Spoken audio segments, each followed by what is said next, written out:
Continue करेंगे। हमारा discussion चल रहा था। अब ना यूनिट 3 में आओ। यूनिट 3, चैप्टर 4 यूनिट 3 में आ गई हूँ मैं। ओके, ज्यादातर वहां पे जाकर रीड नहीं करवाने वाली हूँ। Chapter 4 unit 3। ओके, उतने में हम अभी डिस्कस करेंगे सब कुछ परफेक्ट कंपटीशन के बारे में। परफेक्ट कंपटीशन,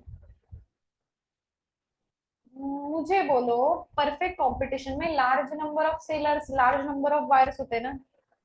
ओके, और यहाँ पे जो प्राइसेस सेट होती है, कैसे सेट होती है? मार्केट मैकेनिज्म, प्राइस मैकेनिज्म, या फिर market demand and supply forces से होती है ना प्राइस। ओके, कहाँ पे सेट होती है प्राइसेस? तो मैं बोलूंगी इंडस्ट्री में सेट होके आएगी। इंडस्ट्री मतलब क्या होता है? इंडस्ट्री मतलब जहाँ पे group of large number of firms रहेंगे। ओके, ग्रुप ऑफ फर्म्स बोलूंगी मैं इंडस्ट्री मतलब। और यहाँ पे आपकी इकलौती फर्म है समझो। ओके, दो चीजें डिस्कस कर रहे हैं, इंडस्ट्री एक चीज और फर्म एक। इंडस्ट्री मतलब ग्रुप ऑफ फर्म्स रहेगा, और फर्म मतलब आपकी एक इंडिविजुअल फर्म का डिस्कशन कर रहे हो। ओके, तो इंडस्ट्री में प्राइस सेट होगी कैसे? Market demand and supply. ये कौन सा कर्व है? Supply curve. ये कौन सा कर्व है? Downward sloping demand curve. ये ऐसा इक्विलिब्रियम डिसाइड हो जाएगा। इक्विलिब्रियम क्वांटिटी, ये किसकी क्वांटिटी है? पूरे इंडस्ट्री की है, किसी इंडिविजुअल फर्म की नहीं, पूरे इंडस्ट्री। और प्राइस, ये प्राइस सेट हो गई इक्विलिब्रियम से। अब ये जो आपकी फर्म है इंडिविजुअल, इसके पास प्राइस सेट करने का अथॉरिटी है क्या परफेक्ट कंपटीशन में? No, not at all. Price set करने का अथॉरिटी है क्या? नहीं है। तो प्राइस कहाँ से आएगा? इंडस्ट्री से जो प्राइस सेट हुआ है वही एक्सेप्ट करना पड़ेगा। और यही सेम प्राइस कितनी भी आपकी क्वांटिटी हो, यहाँ पे क्वांटिटी होती है ना, कितनी भी क्वांटिटी हो उतना ही प्राइस रहेगा, कोई भी क्वांटिटी रहे, price is going to remain same, जो सेट होके आई है इंडस्ट्री से। और इसी को आप ए आर कर्व, इसी को आप डिमांड कर्व, इसी को आप एम आर कर्व बोलते हो। अभी मैं एक्सप्लेन नहीं करूंगी, है लास्ट लेक्चर में ही डिस्कस किया है। A R curve, M R curve यही रहेगा परफेक्ट कंपटीशन के लिए। ओके, इतना ही। अब यहाँ तक क्लियर है सबको? प्राइस कहाँ से सेट हुआ? इंडस्ट्री से। कैसे सेट होता है इंडस्ट्री में? Market and demand supply forces से। जो प्राइस इंडस्ट्री से सेट होके आया है वही सारे फर्म्स को एक्सेप्ट करना पड़ेगा। Reason being there is a perfect competition, there are large number of sellers. So आप अकेले फर्म, अकेले सेलर, इतना निग्लिजिबल है ना आपका पोर्शन, आप प्राइस को इन्फ्लुएंस नहीं कर सकते हो। सो एक्सेप्ट करके चलना पड़ेगा। इन्फ्लुएंस करने जाओगे तो मार्केट नहीं रहेगा आपके प्रोडक्ट के लिए। ओके, इन्फ्लुएंस तो नहीं कर पाओगे, एक्चुअली मैं बोलूंगी चेंज करने जाओगे तो you will lose the market share जितना भी है आपका। ओके, यहाँ तक सबको क्लियर है परफेक्ट कंपटीशन? इसके आगे नई चीज, अभी मैं बोलूंगी इसके आगे नई चीज डिस्कस करेंगे। यहाँ तक तो हमने पहले ही डिस्कस किया है, इतना हमको ड्रॉ करने आता भी है। A R curve, M R curve, demand curve in case of perfect competition. इसके आगे हमने कुछ बिहेवियरल प्रिंसिपल पढ़ा है। क्या पढ़ा है? Behavioural principal. प्रिंसिपल नंबर 2 ज्यादा यूज होता है। प्रिंसिपल नंबर 2 का क्या कहना था? कि आपने profit maximising level of output choose करना है, तो वो कहाँ पे रहेगा? M are is equal to M C. और मैंने बोला था इसका ट्विन कंडीशन है, M C curve should cut M R curve from below. M C curve should cut M R from below. M R from below का relevance अभी समझेगा।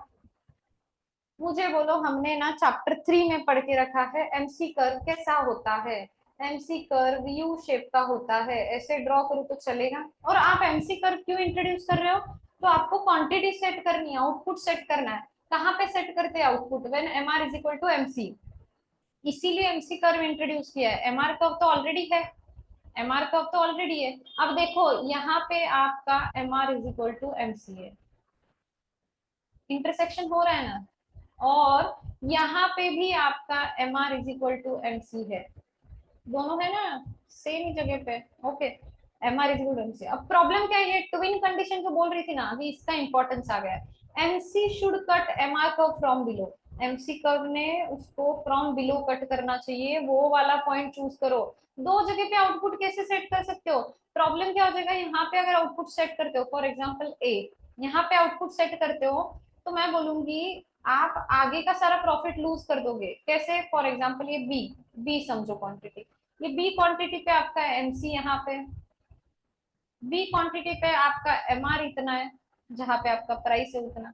तो मुझे बोलो यहाँ पे बी पॉइंट पे MR is greater then MC, मतलब आपको प्रॉफिट मिल रहे थे एडिशनल, आप ले रहे ही नहीं हो, पहले रुक रहे हो ना।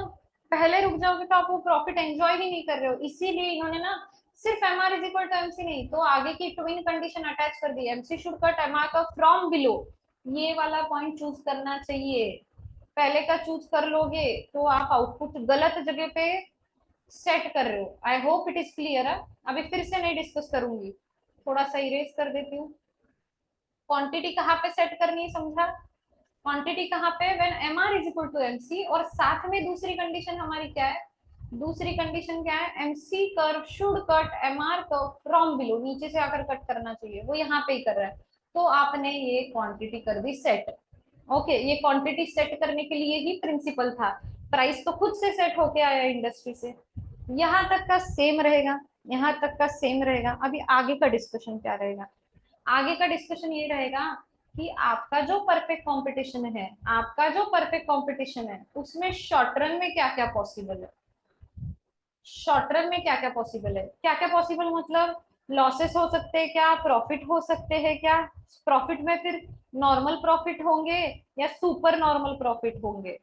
तो मैं बोलूंगी आपका जो परफेक्ट कंपटीशन है वहां पे तीनों पॉसिबिलिटीज हो सकती है। तीनों पॉसिबिलिटीज क्या क्या, super normal profit, super normal profits, then second, second cases normal profits हो सकते हैं, नॉर्मल प्रॉफिट्स हो सकते हैं। देन थर्ड केसेस लॉसेस भी हो सकते हैं इन case of perfect competition. Short run में मैम लॉसेस क्यों क्यों, मैम फर्म को लॉसेस हो रहे तो फर्म तो मतलब छोड़ देगी ना प्रोडक्शन करना। See you are in the short run, short run में होते हो ना आप, ऐसे शट डाउन करके नहीं निकल सकते हो, तो लॉसेस होंगे तो उसको भी बियर करना पड़ेगा शॉर्ट रन में। ओके, सो क्लियरली ऐसा नहीं है कि सिर्फ प्रॉफिट रहेंगे तो ही फर्म्स रुकेंगे, शॉर्ट रन में उनके पास बाहर जाने का ऑप्शन नहीं है, तो लॉसेस भी होंगे तो उनको बियर करने पड़ेंगे इन शॉर्ट रन। अब मैं और कुछ नई चीजें बता दूं, सुपर नॉर्मल प्रॉफिट को हम पॉजिटिव इकोनॉमिक प्रॉफिट भी बोल सकते हैं, यस और नो, पॉजिटिव इकोनॉमिक प्रॉफिट्स सही है कि नहीं है, बोल सकते हो ना positive economic profits. Then normal profit को मैं बोल सकती हूँ zero economic profit, zero economic profit, कोई प्रॉब्लम नहीं है। लॉसेस का तो कोई इशू नहीं है, मैं बोलूँ लॉसेस को तो मैं नेगेटिव इकोनॉमिक प्रॉफिट बोल दूं, लॉसेस को, या फिर मैं नेगेटिव इकोनॉमिक प्रॉफिट लिखने से अच्छा सिर्फ लॉसेस लिखा हुआ कभी भी अच्छा रहेगा, सिर्फ लॉसेस लिखा हुआ कभी भी रहेगा अच्छा। ओके, यहाँ पे बस क्लैरिटी चाहिए थी, पॉजिटिव इकोनॉमिक प्रॉफिट और जीरो इकोनॉमिक प्रॉफिट। मुझे बोलो कब बोलते हो, कब बोलते हो कि आपको नॉर्मल प्रॉफिट हुए हैं या फिर जीरो इकोनॉमिक प्रॉफिट, कब बोलोगे, when your average revenue, when your average revenue is equal to your average total cost, तब बोलोगे कि जीरो इकोनॉमिक प्रॉफिट है, या फिर आप बोलोगे ना ये एटीसी में कुछ नॉर्मल प्रॉफिट्स इंक्लूडेड है, अगर एवरेज रेवेन्यू कम कवर कर रहा है एटीसी को तो हमको नॉर्मल प्रॉफिट मिल रहे हैं। आपको सुपर नॉर्मल प्रॉफिट कब होंगे, when your AR is greater than your ATC, when your AR is greater than ATC. Losses कब होंगे ये क्लैरिटी चाहिए, AR is less than ATC. I hope clear है यहाँ तक। और शॉर्ट रन में तीनों पॉसिबिलिटीज है, तीनों के डायग्राम्स देखेंगे, तीनों के डायग्राम, सबसे पहले डायग्राम देखेंगे सुपर नॉर्मल प्रॉफिट, मैं पूरा नहीं लिखूंगी अभी, शॉर्ट फॉर्म यूज करूंगी सिंस इट इज रिवीजन, फिर भी मैंने बहुत ज्यादा फुल पेज लिया है क्योंकि बहुत दिन हो गए ना आपने पढ़ के ये चैप्टर। सही है, super normal profit, super normal profit कब होते हैं, when your AR is greater than ATC, ये क्लैरिटी होनी चाहिए पहले तो। ओके, शॉर्ट रन का डिस्कशन है। ओके, शुरू करते हैं, शुरू करते हैं क्या क्या, मुझे बोलो प्राइस इंडस्ट्री से सेट होके आएगी ना परफेक्ट कंपटीशन में, जो प्राइस सेट होके आई है वही एक्सेप्ट करनी पड़ेगी, फिर चाहे क्वांटिटी कितनी भी बेचो, इसी को आप डिमांड कहो बोलते हो, इसी को एआर कहो बोलते हो, इसी को एमआर कहो बोलते हो, कोई इशू नहीं।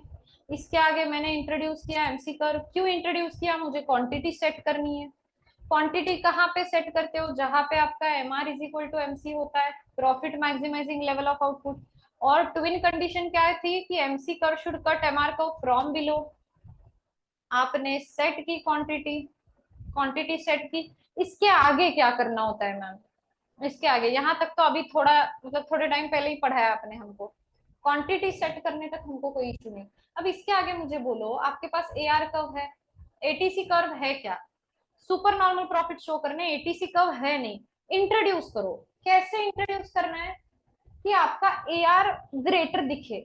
आपका जो ये ए आर है ना, इस क्वांटिटी के लिए एटीसी ऐसे ऐसे इंट्रोड्यूस करो कि A R should look greater than your ATC. और आपको अगर याद हो, आपका एटीसी और मार्जिनल कॉस्ट है ना, इनके बीच में कुछ रिलेशनशिप था, चैप्टर 3 में पढ़ा है। एटीसी भी यू शेप का ही होता है, एटीसी भी यू शेप्ड ही होता है। तो एटीसी मैं कैसे ड्रॉ करूंगी कि ए आर ज्यादा दिखे, मतलब ए आर ऊपर होना चाहिए, एटीसी नीचे होना चाहिए इस क्वांटिटी के लिए। तो I am drawing it below the A R curve. Okay, और देखो मैं ड्रॉ करते वक्त ऐसे ड्रॉ कर रही हूँ कि यू शेप का दिखे। दिख रहा है यू शेप? इसको मैंने एटीसी बोला। और एक चीज क्या करनी है ड्रॉइंग पर्पस के लिए, इंपॉर्टेंट पॉइंट, ये जो पॉइंट होता है ना जहां पे आपका एमसी इंटरसेक्ट करेगा एटीसी को, जहां पे एमसी इंटरसेक्ट करेगा एटीसी को, ऐसे पॉइंट पे आपका एटीसी मिनिमम दिखना चाहिए, ऐसे ट्राई करना है एटीसी मिनिमम। और इस पॉइंट का सिर्फ ड्राइंग पर्पस के लिए रिलेवेंस है, बाकी कुछ भी रिलेवेंस नहीं है। बाकी कुछ भी रिलेवेंस नहीं, इसका कुछ भी नहीं करने वाली हूँ मैं, बस आपको दिखा रही हूँ कि ड्रॉ करते हो उनका रिलेशनशिप नहीं भूलना है। ओके, हो गया इतना ड्रॉ करके। अब क्या चेक करोगे? अब क्या चेक करोगे? कलर चेंज कर रही हूँ। इस क्वांटिटी के लिए आपका ए आर कहाँ पे है? देखो, ये रहा आपका ए आर, ये आपका ए आर। इस क्वांटिटी के लिए आपका एटीसी कहाँ पे इंटरसेक्ट हो रहा है? यहाँ पे देखो, एटीसी कर्व को इंटरसेक्शन। तो मैं यहाँ से यहाँ पे चली जाऊंगी। as you can see your AR is greater than your ATC। तो यहाँ पे आपको सुपर नॉर्मल प्रॉफिट मिल रहे हैं। और वो कौन से रहेंगे? ये शेडेड रीजन, ये वाला बॉक्स, ये कंप्लीट बॉक्स रहेगा आपका सुपर नॉर्मल प्रॉफिट्स का या फिर पॉजिटिव इकोनॉमिक प्रॉफिट्स का। I hope it is clear. Now let's go to second case. Short run में परफेक्ट कंपटीशन में नॉर्मल प्रॉफिट्स हो सकते हैं, नॉर्मल प्रॉफिट को जीरो इकोनॉमिक प्रॉफिट भी बोल सकते हो। कब होते हैं ये? जब A R is equal to ATC. थोड़ा सा फास्ट जाऊंगी अभी। प्राइस सेट कहाँ से होके आएगा? इंडस्ट्री से सेट होके आएगा। इसी को डिमांड कर्व, इसी को ए आर कर्व, इसी को एम आर कर्व बोलते हो। रीजन पहले ही पढ़ चुके हैं हम। मैंने इंट्रोड्यूस किया marginal cost curve. Marginal cost curve क्यों लाया है मैंने? मुझे क्वांटिटी सेट करनी है। क्वांटिटी कहाँ पे सेट करते हो? जहां पे M R should be equal to M C, इस पॉइंट पे। और ट्विन कंडीशन क्या थी? MC curve should cut M R curve from below है यहाँ पे। तो ये मेरी क्वांटिटी हो गई सेट। क्वांटिटी सेट करने तक तो कोई इशू नहीं। इसके आगे हमको क्या शो करना है? Normal profit. A R should be equal to ATC, मतलब इस क्वांटिटी के लिए यहाँ पे आपका ए आर है ना, यहीं पे एटीसी होना चाहिए, दोनों इक्वल दिखाना है ना। मतलब एटीसी कर्व ऐसे इंट्रोड्यूस करो कि यहाँ पे टच हो। ओके, और एटीसी यू शेप का होता है। Okay, I am trying to draw the same in U shape. थोड़ा सा इधर उधर हो जाए तो समझ लेना, फ्री हैंड ड्रॉ कर रही हूँ। और एक चीज क्या ध्यान रखनी है एटीसी ड्रॉ करते वक्त? यू शेप में तो ड्रॉ करो ही करो, और जहां पे वो एमसी कर्व को इंटरसेक्ट, सी यहाँ पे ही कर रहा है एमसी कर्व को इंटरसेक्ट, वहां पे आपका एटीसी मिनिमम होना चाहिए। जहां पे MC is equal to ATC जा रहा है ना, वहां पे आपका एटीसी कैसा होना चाहिए? मिनिमम होना चाहिए। चैप्टर 3 में पढ़ा है इनका रिलेशनशिप, चैप्टर 3 में पढ़ा हुआ है हमने, वो अभी यहाँ पे नहीं डिस्कस होगा डिटेल में। आई होप क्लियर है। अब चेक करेंगे। अब इसके आगे क्या करो? इस क्वांटिटी के लिए ए आर कहाँ पे चेक करो? ये आपका A are. Okay, price he A R होता है। इस क्वांटिटी के लिए आपका एटीसी ये भी यहीं पे, एटीसी भी यहीं पे। तो मैं बोलूँ यहाँ पे आपको दिख रहा है ATC is equal to A R, मतलब ही नॉर्मल प्रॉफिट, मतलब ही जीरो इकोनॉमिक प्रॉफिट। इसका कोई शेडेड रीजन नहीं आएगा। Since it is zero economic profit, zero है ना प्रॉफिट, ओके, इकोनॉमिक्स के सेंस में, इसीलिए कोई शेडेड रीजन नहीं आ रहा है। ओके, नॉर्मल प्रॉफिट के केस में शेडेड रीजन नहीं आएगा, रीजन बीइंग दोनों एक ही जगह पे है, कोई ऐसे बॉक्स जैसा रीजन नहीं दिख के आएगा। I hope it is clear. Now will go to the losses. Third case, losses वाला केस। लॉसेस कब होंगे? जब आपका एआर कम है आपके एटीसी से। शुरू करेंगे हमारी स्टोरी कहाँ से? प्राइस सेट होके आएगी हमको इंडस्ट्री से, इसी को हम डिमांड कब, इसी को हम एआर कब, इसी को हम एमआर कब बोलते हैं। इसके बाद हमारा ये एमसी कर्व यू शेप का, जहां पे M are is equal to MC है, और twin condition MC curve cuts M R curve from below. Quantity set कर दी हमने, profit maximising level of output. Quantity set करने के लिए था वो प्रिंसिपल, प्राइस सेट करने के लिए नहीं है, क्वांटिटी सेट करने के लिए। इसके आगे हमने इंट्रोड्यूस करना है एटीसी। कैसे इंट्रोड्यूस करना है? तो हमारा ना AR curve should be lower than ATC, मतलब एआर नीचे होना चाहिए, जो एआर है ना यहाँ पे बिलो होना चाहिए एटीसी के, मतलब एटीसी ऊपर इंट्रोड्यूस करेंगे। Okay, about the AR curve. ये मैंने यू शेप का एटीसी इंट्रोड्यूस किया, एंड मैंने ट्राई किया है कि एटीसी का मिनिमम दिखे यहाँ पे। ओके, थोड़ा सा ड्राइंग पर्पस के लिए इधर उधर हो सकता है, फ्री हैंड ड्रॉ कर रही हूँ, लेकिन मैं जो बोल रही हूँ ना वो अच्छे से सुनो, कि जहां पे मार्जिनल कॉस्ट और एटीसी कर्व इंटरसेक्ट कर रहे हैं, मतलब इक्वल हो रहे हैं, वहां पे एटीसी मिनिमम होना चाहिए, ऐसे ट्राई करना है। And this point has got no relevance in this, सिर्फ ड्राइंग पर्पस के लिए, उसका बाकी कुछ भी रिलेवेंस नहीं है। I hope it is clear है।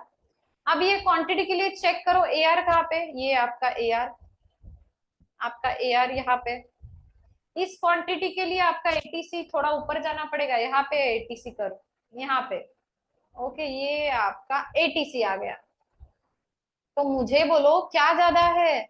आपके कॉस्ट ज्यादा है आपके रेवेन्यू से, तो लॉसेस ही होंगे। तो लॉसेस ये शेडेड रीजन से शो करोगे, ये जो बॉक्स है ना इतना, ये आपका शेडेड रीजन लॉसेस का हो जाएगा। और ये सारा डिस्कशन हमने शॉर्ट रन का किया, परफेक्ट कंपटीशन का किया। आई होप इट इज क्लियर है, परफेक्ट कंपटीशन का डिस्कशन चल रहा है बस। तो शॉर्ट रन में तो ऐसा रहेगा, लॉन्ग रन में क्या हो सकता है? लॉन्ग रन में क्या हो सकता है? तो लॉन्ग रन में मैं बोलूं सिर्फ और सिर्फ नॉर्मल प्रॉफिट मिलेंगे, that is zero economic profit. क्यों मैम? लॉसेस क्यों नहीं हो सकते? लॉसेस क्यों नहीं हो सकते? क्योंकि लॉसेस होंगे तो आप छोड़ दोगे ना मार्केट, फ्री एंट्री एग्जिट हो जाएगा। कब? लॉन्ग रन में you can leave the market, new firms can enter the market. Okay, इसलिए लॉसेस होंगे तो आप छोड़ दोगे मार्केट। शॉर्ट रन में नहीं हो, अभी लॉन्ग रन में हो तो लॉसेस नहीं होंगे। लॉसेस हो रहे तो you are going to leave the industry. Okay, और अगर सुपर नॉर्मल प्रॉफिट होंगे तो that is positive economic profits है, तो प्रॉब्लम ऐसा होगा, अब लॉन्ग रन में हो ना, नए फर्म एंटर कर सकते हैं, नए फर्म एंटर कर सकते हैं, उनको दिखेगा अगर इंडस्ट्री में सुपर नॉर्मल प्रॉफिट है, that is positive economic profit है, तो बहुत सारे नए फर्म एंटर करेंगे, नए सप्लायर्स आ जाएंगे मार्केट में, और वो ना टिकने ही नहीं देंगे सुपर नॉर्मल प्रॉफिट्स को। इस हद तक एंटर होंगे सप्लायर्स कि सारा सुपर नॉर्मल प्रॉफिट खत्म होके सबको सिर्फ नॉर्मल प्रॉफिट मिले, मतलब लॉन्ग रन में सुपर नॉर्मल प्रॉफिट को कोई रहने नहीं देगा। लॉसेस होंगे तो फर्म छोड़ देंगे मार्केट को, इंडस्ट्री को। सुपर नॉर्मल प्रॉफिट होंगे तो इतने ही सप्लायर्स एंटर करेंगे कि वो सुपर नॉर्मल प्रॉफिट्स को रहने ही नहीं देंगे, उनमें बढ़ जाएगा वो प्रॉफिट, नॉर्मल प्रॉफिट के लेवल पे आ जाएगा, that is zero economic profit. So I hope it is clear. In case of perfect competition long run में सिर्फ और सिर्फ नॉर्मल प्रॉफिट्स होते हैं, that is zero economic profit. इसका अगर मुझे डिस्कशन बताना है तो मैं थोड़ा सा ब्रीफ में ही बताना चाहूंगी। सी, इंडस्ट्री कैसे सेट करती है प्राइस, मुझे बोलो। ये आपका डिमांड कर्व, ये आपका सप्लाई कर्व, यहाँ पे इक्विलिब्रियम सेट होता है, ये इंडस्ट्री इंडस्ट्री की बात चल रही है। यहाँ पे प्राइस सेट हुई, और ये प्राइस सेट करके किसको भेजते हैं? सारे फर्म को वही एक्सेप्ट करनी पड़ती है ना प्राइस। प्राइस एक्सेप्ट कर ली सारे फर्म्स ने, इसी को एआर कब डिमांड कब बोलती है फर्म्स। सही है, यहां तक सही है। मुझे बोलो अगर सुपर नॉर्मल प्रॉफिट हो रहा है, सुपर नॉर्मल प्रॉफिट हो रहा है लॉन्ग रन में, तो क्या होगा? नए फर्म्स एंटर करेंगे ना इंडस्ट्री में, तो मैं बोलूंगी समझो नए फर्म्स, न्यू फर्म्स बढ़ गए, तो आपको ऐसे नहीं लगता है क्वांटिटी सप्लाइड बढ़ जाएगा? There is a increase in supply बोलूंगी मैं, अदर देन प्राइस है ना रीजन। प्राइस चेंज की वजह से बढ़ा है क्या supply? No no no no, supply बढ़ा है, नए फर्म्स आ गए हैं, नए सप्लायर्स आ गए उसकी वजह से। तो अदर देन प्राइस वाला रीजन अगर हो तो उसको हम बोलते हैं इंक्रीज इन सप्लाई। सही है, इंक्रीज इन सप्लाई बोलते हो। और इंक्रीज इन सप्लाई मतलब शिफ्ट होगा सप्लाई कर्व, शिफ्ट होगा सप्लाई कर्व। कहाँ पे? राइट साइड में। आपका सप्लाई कर्व शिफ्ट हो गया राइट में। ओके, क्यों हुआ समझ में आया? सुपर नॉर्मल प्रॉफिट होगा लॉन्ग रन में तो ना, नए सप्लायर्स आ जाएंगे, नए फर्म्स आ जाएंगे, उसकी वजह से इंक्रीज इन सप्लाई होगा। मैं बोलूँ नया इक्विलिब्रियम भी चेंज हो गया। ये पहले E1 यहाँ ई था, यहाँ पे E1 यहाँ पे आ गया है, तो मैं बोलूँ नई क्वांटिटी चेंज हो गई ओवरऑल इंडस्ट्री की, और नई प्राइस भी चेंज हो गई। अब ये इंडस्ट्री में हो रहा है, और ये प्राइस जैसे ही चेंज हुआ, ये फर्म को एक्सेप्ट करना पड़ेगा, सारे फर्म को। डोंट यू थिंक अभी प्राइस कैसे कम हो गया है ना? पहले ज्यादा था, सुपर नॉर्मल प्रॉफिट हो रहे थे, अभी कम हो गया है। इस हद तक कम होगा ना, इस हद तक एंटर होंगे ना नए नए सप्लायर, कि ना आपको ना जितना आपका एटीसी है उतना ही एवरेज रेवेन्यू मिले, मतलब ही नॉर्मल प्रॉफिट ही हो, सिर्फ सुपर नॉर्मल प्रॉफिट को टिकने नहीं देंगे, सुपर नॉर्मल प्रॉफिट को टिकने नहीं देंगे। आई होप रीजन समझ में आ गया है, आई होप रीजन समझ में आ गया।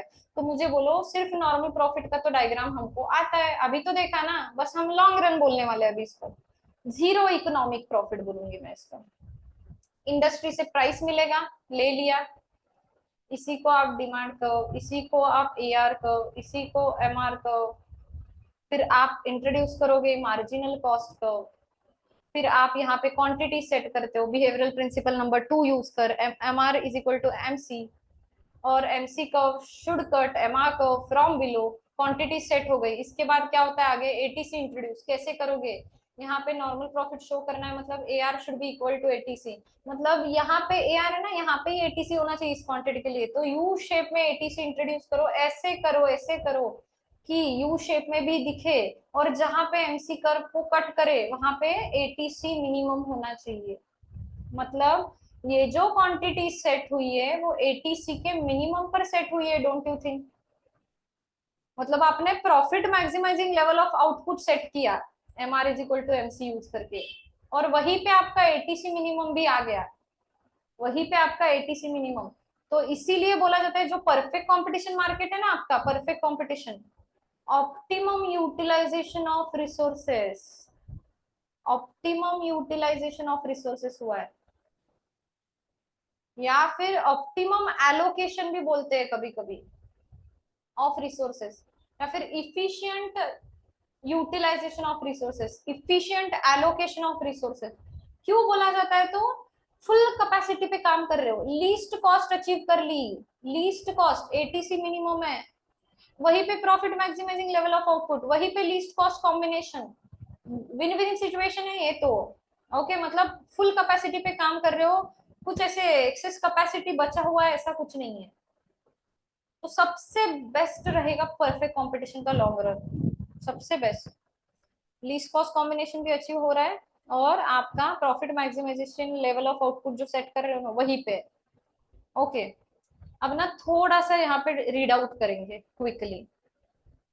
इंडस्ट्री मतलब consist of large number of independent firm. Okay, और आपका जो मैंने बोला परफेक्ट कंपटीशन जो है ना, वहां पे ना इक्विलिब्रियम प्राइस कैसे डिसाइड होती है? Interaction of forces of demand and supply, that is market mechanism या फिर price mechanism.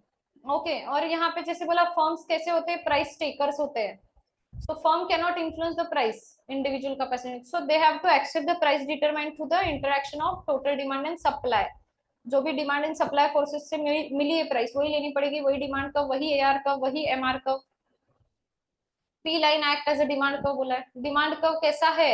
Each firm is perfectly elastic, थोड़ी देर पहले पढ़ा था हमने लास्ट वीडियो में, परफेक्टली इलास्टिक रहेगा, ईपी की वैल्यू क्या रहेगी? इनफाइनाइट रहेगी। Okay, condition for equilibrium, two conditions क्या सेट करने के लिए होते हैं ये? आउटपुट सेट करने के लिए, प्राइस नहीं, MR should be equal to MC, और दूसरा MC curve should cut MR curve from below. मैंने बोला था ना बिहेवियरल प्रिंसिपल में मिसिंग रहेगा एट ट्विन कंडीशन, वो यहाँ पे कवर कर लिया इन्होंने। शॉर्ट रन में, शॉर्ट रन में क्या क्या हो सकता है, शॉर्ट रन में क्या क्या हो सकता है वो डिस्कस किया था। अभी ना एक पॉइंट आया यहाँ पे, ये ना अभी एलेबोरेट नहीं करूंगी मैं, फिल इन द ब्लैंक के लिए काम में आएगा। शॉर्ट रन में परफेक्ट कंपटीशन वाले मार्केट में सप्लाई कर्व का शेप मार्जिनल कॉस्ट कर्व जैसा होता है। परफेक्टली कॉम्पिटेटिव इंडस्ट्री में फर्म का सप्लाई कर्व जो अपवर्ड स्लोपिंग होता है ना, एमसी कर्व भी अपवर्ड स्लोपिंग होता है, ऐसे इनका कहना है। याद रखना perfect competition MC curve supply curve same जाते हैं। ओके, इतना ही याद रखना है बस, बाकी मैंने डिस्कस नहीं करना है अभी। शॉर्ट रन में क्या क्या पॉसिबल है? Super normal profit. Super normal profit हमने डायग्राम कैसे ड्रॉ करना है देखा है, नॉर्मल प्रॉफिट हमने डायग्राम देखा है। Then losses are also possible. और मैं और एक बोलूंगी, ये जो इलिस्ट्रेशन है ना प्लीज आज सॉल्व करना, आज अभी रिवीजन किया है ना, ये इलिस्ट्रेशन सॉल्व करो, क्योंकि ऐसे तो कभी बीच में किया नहीं होगा आपने। बहुत अच्छा इलिस्ट्रेशन है, एग्जाम में इसमें का कोई एक दो क्वेश्चन पूछ ले। ओके, लॉन्ग रन में कैसा होगा? लॉन्ग रन में जैसे हमने बोला, शॉर्ट रन में वन और more of the firms input are fix, at least one factor should be fix बोलते हो ना आप। और लॉन्ग रन में क्या है, आप अल्टर कर सकते हो स्केल ऑफ ऑपरेशन, इंडस्ट्री भी छोड़ सकते हो, नए फर्म एंटर कर सकते हैं इंडस्ट्री को। So in a market with entry and exit firm enter when it believes it can earn positive long run profit. See, जब दिख रहा है आपको पॉजिटिव इकोनॉमिक प्रॉफिट मिलेंगे, तो क्या करेंगे, नए फर्म एंटर कर सकते हैं लॉन्ग रन में, और जब लॉन्ग रन में लॉसेस दिख रहे तो एग्जिट कर देंगे। इसलिए इसलिए सिर्फ लॉन्ग रन में क्या होगा, नॉर्मल प्रॉफिट रहेगा, सिर्फ सिर्फ और सिर्फ नॉर्मल प्रॉफिट रहेगा। ओके, जैसे मैंने आपको बोला कि सप्लाई का राइट में शिफ्ट होगा, ओके वही शो किया है। ऑप्टिमल कैपेसिटी पे ऑपरेट करोगे लॉन्ग रन में। Okay, minimum point of LAC achieve होगा। लॉन्ग रन इक्विलिब्रियम, पहले तो इक्विलिब्रियम के लिए थ्री कंडीशन बोला है, सारे फर्म इंडस्ट्री के इक्विलिब्रियम होने चाहिए, मतलब all firms are maximizing profit, no firm has incentive either to enter और एग्जिट द इंडस्ट्री, मतलब सारे लोगों को सिर्फ जीरो इकोनॉमिक प्रॉफिट या फिर नॉर्मल प्रॉफिट मिल रहा है। और जो प्राइस सेट हुई है ना, वो quantity supplied is equal to quantity demanded रहेगा, quantity supplied is equal to quantity demanded रहेगा। Okay. In long run, each firm attains the plant size and output level at which cost per unit is low as low as possible. LAC minimum मिला है, LEC minimum मिला है, least cost मिला है आपको। In the long run under perfect competition, और ये सिर्फ perfect competition में होता है, सिर्फ और सिर्फ perfect competition में ये optimum capacity पे जाते हो आप, मतलब full capacity पे काम कर रहे हो, efficient utilization of resources हो रहा है। Okay, the market mechanism lead to optimal allocation of resources, ये जो वर्ड आता है ना सिर्फ परफेक्ट कंपटीशन के लिए यूज होगा। Optimality is shown by the following outcomes. कैसे? कभी अगर बोल दे कि मिनिमम फिजिबल कॉस्ट, क्योंकि एलएसी का मिनिमम था, एलएसी जो है ना, मतलब आपका मैं बोलूँ एटीसी कर्व जो ड्रॉ किया मैंने, उसका मिनिमम भी था ना। ओके, सो लीस्ट कॉस्ट अचीव हुआ, और साथ में price which just covers marginal cost, मतलब जो प्राइस है ना आपका, प्राइस या फिर एआर एग्जैक्टली मार्जिनल कॉस्ट, मतलब सिर्फ मार्जिनल कॉस्ट कवर कर रहे हो, इतना कम प्राइस है। Okay, then next is plant full capacity पे काम कर रहा है, मार्जिनल कॉस्ट और एवरेज कॉस्ट दोनों सेम है, no wastage, only normal profits, only normal profit. फिर बोलोगे मैम ये ई पॉइंट में मैक्सिमाइज प्रॉफिट में, क्यों मैक्सिमाइज प्रॉफिट लिखा है? तो आपका ये जो कंडीशन है ना, it is the condition for profit maximising level of output, M are is equal to MC होना चाहिए, तभी आपको मैक्सिमम प्रॉफिट। और इस केस में लॉन्ग रन में मैक्सिमम प्रॉफिट मतलब नॉर्मली है, normal profit is the maximum level of profit in case of perfect competition in long run. और जो भी ऑप्टिमम नंबर ऑफ फर्म्स रहेंगे इंडस्ट्री में, एक्स्ट्रा लोग नहीं है जो कभी एग्जिट कर सकते हैं या फिर नए एंटर हो सकते हैं। Okay, so optimum allocation of resources रहेगा, इफिशिएंट यूटिलाइजेशन ऑफ रिसोर्सेस रहेगा बोलूंगी मैं। यहाँ तक आपका परफेक्ट कंपटीशन हो गया क्लियर। अब चलते हैं आपके मोनोपोली के केस में। मोनोपोली का इतना तो याद है ना, मोनोपोली में आपका जो भी डिमांड कर्व होता है पहले याद कर लो, अभी थोड़ी देर पहले डिस्कस किया था लास्ट लेक्चर में। मोनोपोली डिस्कस करने वाले, मोनोपोली डिमांड कर्व कैसा होता है, डाउनवर्ड स्लोपिंग, वो भी स्टीपर होता है, स्टीपर स्टीपर। मैं बोलूँ इसको टच कर रही हूँ मैं डिमांड कर्व लिखने के लिए, लेकिन मैं एआर कर्व बोल रही हूँ तो उसको टच नहीं करना चाहिए। आई होप वो क्लैरिटी के साथ चल रहे हो। आपका एमआर कर्व ऐसा होता है, आई होप याद है, ऑलरेडी डिस्कस किया है। अब इसके आगे मैं बोलूँ मोनोपोली में सोच के बताना, सोच के बताना क्या क्या पॉसिबल है शॉर्ट रन में, मोनोपोली में शॉर्ट रन में क्या क्या पॉसिबल है मैम। सुपर नॉर्मल प्रॉफिट के लिए तो मोनोपोली होता है, प्राइस सेटिंग पावर है, सिंगल सेलर है, सुपर नॉर्मल प्रॉफिट होंगे। Yes yes yes, short run में रहेंगे। नॉर्मल प्रॉफिट हो सकते हैं क्या? हो सकते हैं। आईसीआई के स्टडी मैट में दिखाया है क्या नॉर्मल प्रॉफिट? नहीं दिखाया है। दैट डजंट मीन नहीं हो सकते हैं, नॉर्मल प्रॉफिट भी हो सकते हैं। ओके, स्टडी मैट में नॉर्मल प्रॉफिट बोलकर लिखा नहीं है। और लॉसेस हो सकते हैं क्या? आप बोलोगे मैम मोनोपोली है, लॉसेस कैसे हो सकते हैं? सी, मोनोपोली होके भी लॉसेस हो सकते हैं शॉर्ट रन में ना। प्रॉब्लम क्या है मोनोपोली के केस में? आपका प्रोडक्ट ना इतना एक्सट्रीम प्रोडक्ट डिफरेंशिएशन है ना, इतना यूनिक प्रोडक्ट है कि लोगों के पास नहीं है, किसी के पास कोई और बेच नहीं रहा है। तो मैं बोलूँ कभी कभी मोनोपोली के केस में कुछ इनोवेटिव प्रोडक्ट लेके आते हो ना, इनिशियली आपको ऐसा करना पड़ सकता है कि आपका जो कॉस्ट लगा है उससे भी कम प्राइस में बेचना पड़े। क्यों? तो लोगों को पता चले आपका प्रोडक्ट क्या है। Okay, so there is a possibility of loss also है। और लॉसेस होते हुए भी आप एग्जिट नहीं करोगे मार्केट, क्योंकि शॉर्ट रन में हो।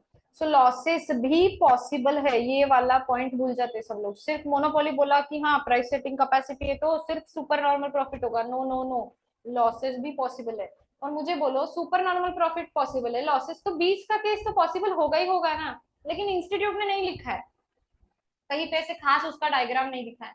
बट दैट डजंट मीन कि नॉर्मल प्रॉफिट हो ही नहीं सकते।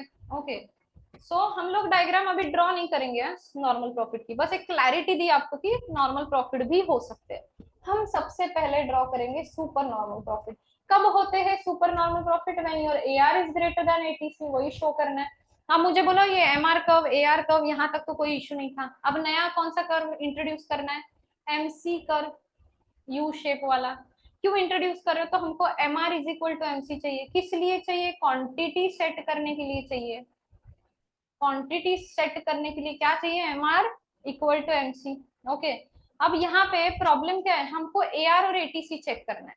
आपने तुरंत क्या करना है? M are is equal to MC पे क्वांटिटी सेट किया ना, इस क्वांटिटी के लिए ए आर कहाँ पे चेक करना? धीरे धीरे ए आर कर्व पे, यहाँ पे है आपका ए आर। ओके, ये चेक करके रखना बस। ओके, स्ट्रेट लाइन जानी चाहिए, थोड़ा इधर उधर हो रहा है फ्री हैंड के वजह से। देन अब ए आर देख लिया हमने कहाँ पे आ रहा है, उस क्वांटिटी के लिए हमको क्या शो करना है? A R should be above ATC, मतलब ना ये ए आर यहाँ पे है ना, एटीसी इसके नीचे कहीं पे भी इंट्रोड्यूस कर लो। एटीसी कैसा होता है? यू शेप में जाता है, यू शेप का होता है। बट ए आर के बिलो, ये ए आर यहाँ पे रहने वाला है, तो मैं क्या करती हूँ? एटीसी यहाँ पे नीचे कहीं पे ड्रॉ करती हूँ। यू शेप में ड्रॉ करना है एटीसी, और ट्राई करना है कि जहां पे एमसी को कट करे, मार्जिनल कॉस्ट कर्व को कट करे, वहां पे एटीसी मिनिमम होना चाहिए। मैंने बोला ऑलरेडी ड्राइंग पर्पस के लिए बस ये वाला पॉइंट। एटीसी कर लिया ड्रॉ आपने, अब चेक करो इस क्वांटिटी के लिए ए आर यहाँ पे देखा था हमने, यहाँ पे लिख लो ए आर। इस क्वांटिटी के लिए एटीसी कहाँ पे? सीधी यहाँ पर आया है एटीसी कर, तो ये आपका एटीसी। आप देख लो क्या ज्यादा है? Average revenue is greater than ATC, तभी तो सुपर नॉर्मल प्रॉफिट। तो क्या, कौन सा शेडेड रीजन? ये वाला बॉक्स, ये आपका बॉक्स जो हो जाएगा super normal profit, that is positive economic profit. Normal profit का केस ड्रॉ नहीं करूंगी, स्टडी मैट में भी नहीं किया है, लेकिन पॉसिबल है क्या? तो yes it is possible. Losses वाला केस ड्रॉ करेंगे। लॉसेस वाला केस, लॉसेस कब होते हैं? लॉसेस कब होते हैं? जब आपका A R less than ATC है। स्टार्ट करेंगे। अब प्राइसेस का यहाँ पे कैसे? ऐसा कुछ नहीं है कि सेट होके आती है प्राइस जैसे परफेक्ट कंपटीशन में था। स्टीपर ए आर कर्व या फिर डिमांड कर्व ड्रॉ करना है। ए आर बोलो, इसी को डिमांड कर्व बोलो। एम आर कर्व कहाँ पे होता है? यहाँ पे होता है एम आर कर्व। इसके आगे एमसी कर्व इंट्रोड्यूस करना है तुरंत, एमसी कर्व यू शेप में। एमसी कर्व क्यों ड्रॉ किया? हमको क्वांटिटी सेट करना है कहाँ पे? जहाँ पे M are is equal to MC. ये आपने किया क्वांटिटी सेट। क्वांटिटी सेट करते ही आपको क्या चेक करना है? आपको ए आर एटीसी चाहिए। ए आर कहाँ पे? चेक कर लो, इस क्वांटिटी के लिए ये रहा आपका ए आर कर्व। मैं बोलू ए आर यहाँ पे आपको पता है। अब क्या करना है? एटीसी को इंट्रोड्यूस करो। कैसे करो? कि आपका ए आर बिलो एटीसी रहे, मतलब आपको एटीसी ऊपर ड्रॉ करना पड़ेगा। तो मैं बोलूँ पहले तो आपने एक करेक्शन करना चाहिए, एमसी कर्व को थोड़ा सा इंक्रीज कर लो। रीजन बिंग आप एटीसी जब दिखाते हो, इंट्रोड्यूस करते हो, उसको कट करोगे ना एमसी को, तो आपको ए आर के ऊपर दिखाना है, एटीसी ग्रेटर दिखाना है, इसलिए ऊपर ड्रॉ करोगे। मैं बोलूंगी यू शेप में ड्रॉ करना है, ऐसे ड्रॉ करो कि ट्राई करो यहाँ पे एमसी को कट करते वक्त मिनिमम रहे, और इसका कुछ रिलेवेंस नहीं है, बस ड्राइंग पर्पस। ओके, अब चेक करो इस क्वांटिटी के लिए आपका एटीसी कहाँ पे, तो एटीसी रहा हमारा यहाँ पे, ये ATC. Okay, now see, your ATC is greater than AR, AR cost is greater than revenue, losses होंगे, लॉसेस होंगे। कौन सा वाला box, this shaded region, this shaded region is your loss. Okay, I hope it is clear. Losses भी हो सकते हैं monopoly में, क्या रीजन है उसका लॉसेस होने का, लॉसेस होने का रीजन ऐसा है कि, लॉसेस होने का रीजन ऐसा है कि आपका जो भी मोनोपोली वाला आइटम है ना, इतना यूनिक है ना, इतना यूनिक है कि आपको इनिशियली में भी पॉसिबल कॉस्ट जितना लगा है उससे कम में बेचना पड़े प्रोडक्ट, और उसकी वजह से लॉसेस होंगे, लॉसेस भी बियर करने पड़ेंगे, क्योंकि शॉर्ट रन में तो आप मार्केट छोड़ के जा नहीं सकते हो। लॉन्ग रन में क्या क्या पॉसिबल है, लॉन्ग रन में मैं बोलूँ लॉस होगा तो चले जाओगे ना छोड़ के मार्केट, लॉन्ग रन में लॉस होगा तो चले जाओगे। सुपर नॉर्मल प्रॉफिट रहेंगे क्या, यस। और परफेक्ट कंपटीशन जैसा भी केस नहीं है कि सुपर नॉर्मल प्रॉफिट होंगे तो नए फर्म एंटर करके उसको रहने नहीं देंगे, टिकने नहीं देंगे सुपर नॉर्मल प्रॉफिट को। यहाँ पे तो इकलौता सेलर है, सुपर नॉर्मल प्रॉफिट है तो एंजॉय करेगा लॉन्ग रन में, मैं बोलूँ तो मुझे बोलो नॉर्मल प्रॉफिट भी तो हो सकते हैं ना, लॉन्ग रन में हो सकते हैं। स्टडी मैट में दिखाया है क्या, डायग्राम नहीं दिखाया है तो मैं भी नहीं ड्रॉ करूंगी, लेकिन अगर क्वेश्चन आ जाए लॉन्ग रन में मोनोपोली में नॉर्मल प्रॉफिट हो सकते क्या, यस यस हो सकते हैं, लॉसेस नहीं रहेंगे, लॉसेस हो रहे तो जो भी मोनोपोलिस्ट है ना वो मार्केट छोड़ के चला जाएगा। ओके, और सुपर नॉर्मल प्रॉफिट टिके रहेंगे, रीजन भी कोई नया फॉर्म एंटर नहीं कर सकता है। ओके, तो हम सुपर नॉर्मल प्रॉफिट शो करेंगे, ये आपका डिमांड कर्व, ये आपका एआर कर्व, एमआर कर्व कहाँ पे रहेगा, दिस इज योर एमआर, इसको मैं एल एम आर भी लिख सकती हूँ, लॉन्ग रन शो कर रहे हो ना इसलिए इसको एल ए आर शो कर सकती हूँ, ये आपका एल एम सी बोलूंगी मैं, एमसी लिखने की जगह, और यहाँ पे आपकी M are is equal to MC, तो क्वांटिटी सेट हो जाएगी, क्वांटिटी सेट हो गई। इस क्वांटिटी के लिए आप क्या चेक करोगे, आपका ए आर कहाँ पे, ए आर यहाँ पे। ओके, और लॉन्ग रन में सुपर नॉर्मल प्रॉफिट शो करना है, मतलब A R greater than ATC show करना है, मतलब एटीसी बिलो होना चाहिए ए आर के, तो मैं एटीसी इंट्रोड्यूस करती हूँ बिलो, ये मैंने एटीसी इंट्रोड्यूस, मैं बोलूँ एल ए सी बोलूंगी तो भी चलेगा, यहाँ पे मिनिमम होना चाहिए, एलएमसी को कट कर रहा है वहां पे। क्वांटिटी के लिए एटीसी कहाँ पे है, दिस पॉइंट, ये आपका एटीसी। ओके, सी आपका average revenue greater than your ATC, मतलब ही सुपर नॉर्मल प्रॉफिट या फिर पॉजिटिव इकोनॉमिक प्रॉफिट, ये बॉक्स रहेगा, ये इतना बॉक्स। ओके, आई होप यहाँ तक क्लियर है, आई होप यहाँ तक क्लियर है। मोनोपॉलिस्टिक कंपटीशन ना नेक्स्ट लेक्चर में कवर करेंगे, नेक्स्ट लेक्चर में कवर करेंगे, और वो लेक्चर हम लोग क्या करेंगे, कल कवर करेंगे, कल के लेक्चर में, नेक्स्ट लेक्चर में, वो भी कल के लेक्चर में कवर करेंगे आगे का जो भी डिस्कशन है। आज के लिए यहीं पे रुकेंगे, थैंक यू एंड